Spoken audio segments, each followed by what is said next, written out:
as I repeat, this seems to me to be a pattern in our time, and one that all of you who are students are going to have to find a way to address. The pattern of people not being willing to contest ideas. And I mention this because it gets to an absolutely central thing of the Western tradition of free thought, free inquiry, and free speech, and that's this. It's that you get all of the ideas out, have them all out, because it's the only way you will get to truth. The only way you can get to truth is if you have all of the ideas out there. The two greatest texts, I think, in the Western canon on free speech, I would say, I'm sort of bored of books about free speech. We've had John Stuart Mill for 2 centuries now. And to my mind, it's almost everything. But Mill and Milton, among others, Milton in the Areopagitica, which is actually about the printing press, about the right to print. He addressed a lot of this in the 17th century.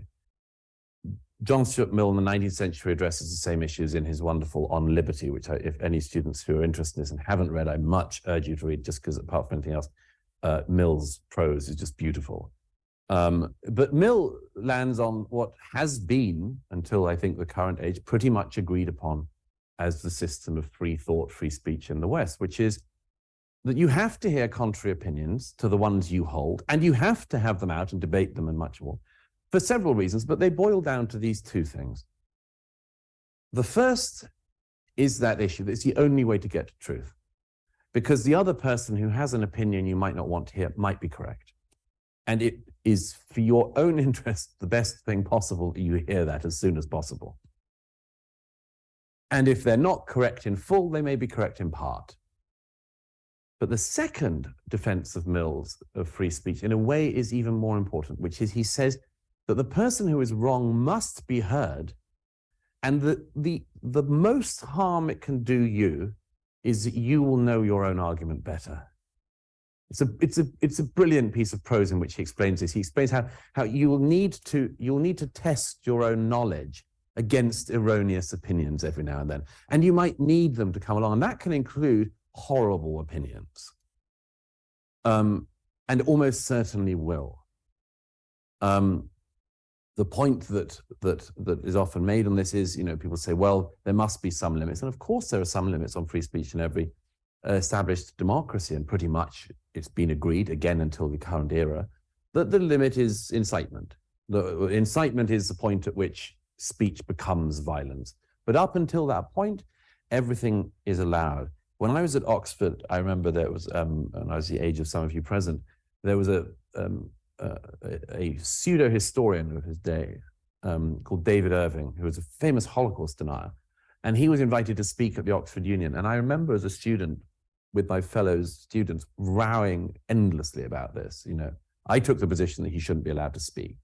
I think now I was wrong, but I think I was 20, what did I know? Anyhow, but the point is I realized I was wrong in retrospect, because actually him going and being faced with historians who countered his points, and the students knowing that such a person was out there with such an argument, made everyone learn more. And that, in our own day, is going to be a very, very important thing. I mean, for instance, think of the consequence in a society if we weren't very knowledgeable about the Holocaust because we've said these issues are things that you can't discuss. And then somewhere down the line, somebody comes along who's, like Irving almost was, done a lot of work, knows better German than you do, and much more. You would want to be very, very well prepared for such a person, for such a time.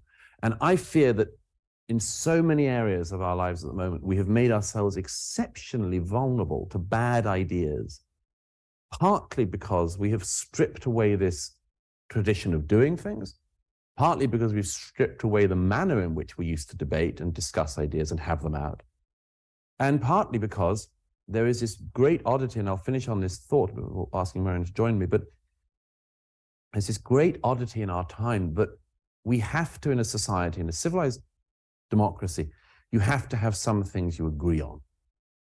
And people speak endlessly, write columns endlessly, people like myself write columns endlessly anyway, about things like the division in American life, the left-right divide, the Republican-Democrat divide, and much more. And when people say, how do we fix this divide? I always say, you have to start at the very basics. First of all, try to agree on anything that's just happened, and just find one thing and get everyone to agree it happened and why it happened. I mean, it doesn't matter what it is. It could be a disaster like Ohio, or it could be something more benign, but just at least agree that something happened and why it happened. The effects for society when nobody agrees on what just happened are disastrous. So that's my first suggestion always. And the second is this: try to have some unified view of the past, of the American past.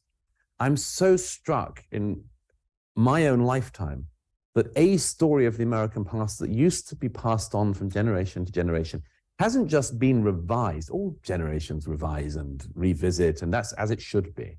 I would not ever want that to stop.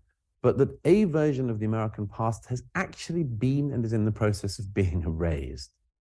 And if I look at the figures who I describe in this book, if I look at the people who have been unfairly maligned in recent years, it is hard to find a single figure in American history who stands up to the standards that we are now imposing on the past from 2023. As Douglas points out, these wannabe intellectuals who will never, ever approach, they'll never approach people like, Mills or Milton, or if we come to more modern day, in terms of, William F. Buckley or Rush Limbaugh or those kind of intellectuals. Are you kidding me? Robin DiAngelo, Nicole Hannah-Jones, Ibram X. Kendi. Let me just give you a little bit about Ibram X. Kendi. This guy was born Henry Rogers. They decided to appropriate, not culturally appropriate and also name appropriate, put an X as his middle name, and then Kendi. And after that, all of a sudden, people start to notice who he is, because now he's got this exotic sounding name.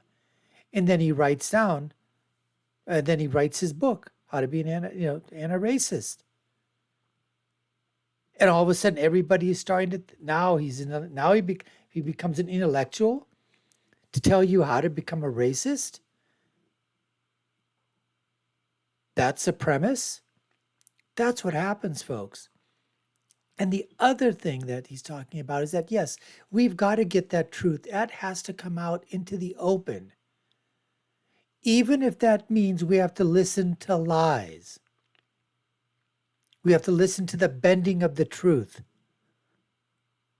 Because that's the only way we're going to be able to get those ideas out in the open and then be able to pick them apart by finding out where are they coming up with that statement? Where are they coming up with that supposed fact?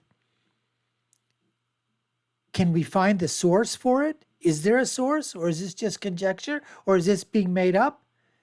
And we can go ahead and fact check these now, basically in real time on the internet, to find out who's telling the truth. And then allow both those ideas to come forth, and then let the public decide what they want to believe and what they don't want to believe. And that's what needs to be done. And then finally, I'll leave it this. We have so many people, especially those on the left, the progressives, the leftists, the liberals, who want to basically, just completely decimate, annihilate, assassinate the characters, the persona of people like the founding fathers, people in the past, writers, philosophers, inventors, clergy, you name it, the profession. If they can find fault, they will, but based on what? On 21st century knowledge, 21st century morals, 21st century ideas, enlightenment, and then go back and say, oh, I can't believe those guys, were slave owners. Didn't they know better? That's what people did back then. That doesn't mean it makes it right, but for that time period, it was right for those people then. But the drive-by assassinations that occur by the people on the left, of all the people that, that we've been standing upon, that helped bring up this country, that made this country, that made Western democracies, that allowed this nation the ideas of freedom to flourish, independence, freedom of speech, thought, all those things that eventually came out. We can't be judging the people in the past on what we know now in the future. Because I'll tell you what, folks, going to the future now, they'll be looking back on our past in the 21st century. You don't think the people in the 23rd, 24th, 25th, the 30th century will look back and say, what the hell were those people doing? What was this transgenderism going on? They were actually giving kids puberty blockers. They were actually allowing children to decide to have top and bottom surgeries. Didn't they know better? Is that the legacy that you would want to have on you? I don't think so. Anyways, folks, that's what's on tap for today. We're going to get back to more of the interview, the speech that Douglas Murray gave at UNC. You're watching the Dr. Nasir Shaikh Show. I'm your host, Dr. Nasir. Let's get back to more of Douglas Murray at UNC. Act of chutzpah, to say the very least. But as I say, for a society that wishes to have any coherence, it's utterly disastrous. But as I say, all of that starts with the absolute basis of everything, which is the right to air opinions and to argue them out. So anyway, I look forward to doing so with you. Thank you.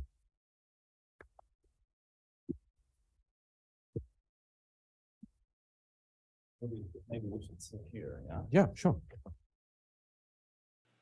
Well, thank you, everybody. We appreciate each and every one of you. You've been watching the Dr. Nasir Shaikh Show. I've been your host, Dr. Nasir. If you haven't done so already, subscribe to our channel.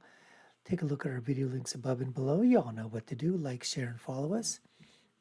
I'll leave you with my final thought, which is, when you're right, you're right. And when you're left, you're wrong. Until next time, folks, take care and stay safe.